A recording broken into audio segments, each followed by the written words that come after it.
В региональном парламенте подвели итоги прошедших накануне публичных слушаний по республиканскому бюджету за 2016 год. Наметили план мероприятий на ближайшие сессии.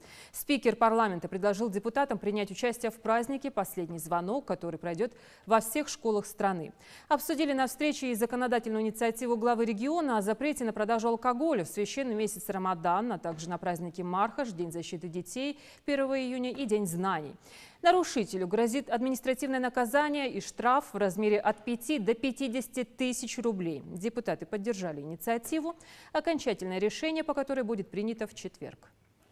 Ежегодно глава у нас своим распоряжением в рекомендательном порядке устанавливал запрет на реализацию алкогольной продукции в священный месяц Рамадан на территории Республики Ингушетия.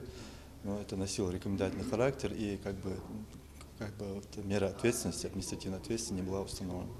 И, соответственно, в соответствии с этим же проектом мы одновременно будем рассматривать проект закона об установлении административной ответственности за реализацию спиртосодержащей продукции на территории Республики Ингушетия.